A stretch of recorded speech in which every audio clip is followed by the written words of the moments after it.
Wanita hari ini. Itulah orang tak tahu. Malam-malam dia angkat burger. Semalam berapa biji jual?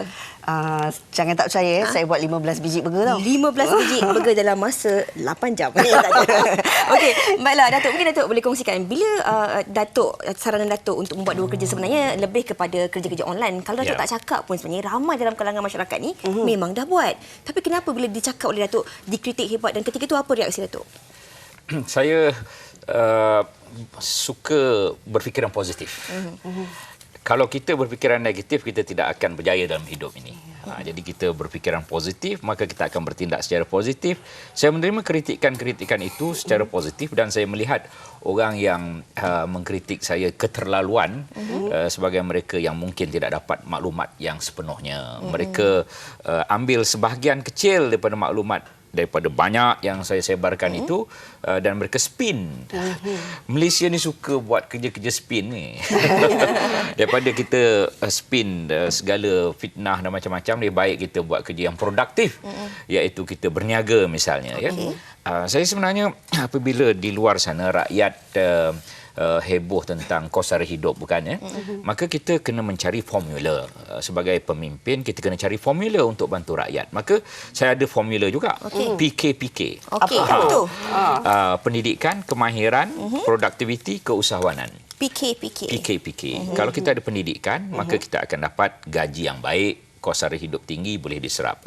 Kalau kita ada kemahiran, maka kita dapat kerja yang baik dan gaji yang tinggi, kos sara hidup tinggi boleh diserap. PK, pendidikan kemahiran. Produktiviti, kalau kita seorang yang produktif, dengan segala usaha-usaha untuk menambah pendapatan hasil yang bertambah, maka kos sara hidup tinggi boleh diserap. Satu lagi keusahawanan, berniaga. Khadijah zaman dulu, Nabi zaman dulu dah tunjuk kepada kita 9 daripada 10 punca kekayaan adalah pada hasil perniagaan.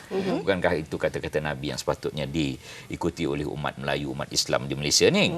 Jadi cadangan saya itu tidak mahu menyusahkan rakyat sebenarnya. Dan saya pun cadang bisnes online bila waktu malam, bila hujung minggu, ya.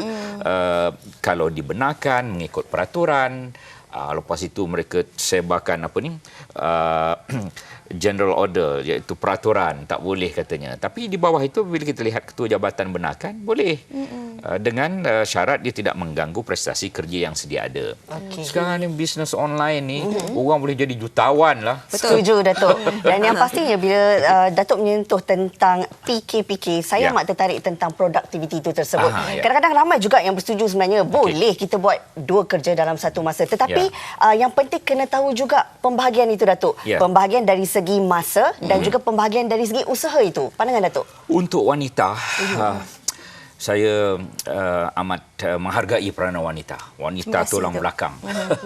Kalau tidak ada wanita di rumah saya, tak ada isteri saya tak tahu apa jadi pada hidup saya dan anak-anak saya. Begitu juga ramai lagi yang lain.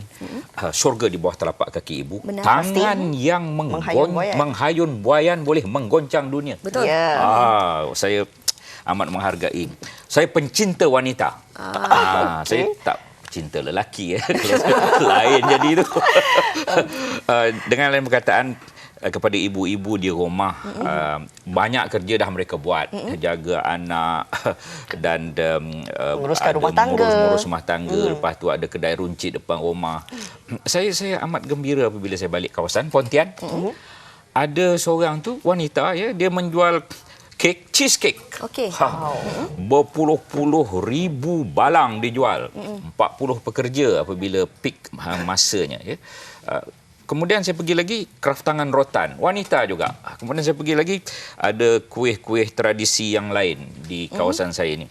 Jadi satu lagi idea selain daripada PKPK ialah satu keluarga, satu usahawan. Ini nak tambah pendapatan ni. Satu lagi, satu kampung, satu produk. Satu daerah, satu industri. Itu juga digalakkan oleh kerajaan sebenarnya. Ini yang saya nak war-warkan di peringkat media sosial khasnya. Bukan hanya hashtag tambah kerja, dua kerja. Hashtag terbaru yang saya cuba popularkan untuk tahun 2016. Okey, apa tu? Ada hashtag terbaru. Apa tu, Datuk? Tambah pendapatan. Wanita hari ini.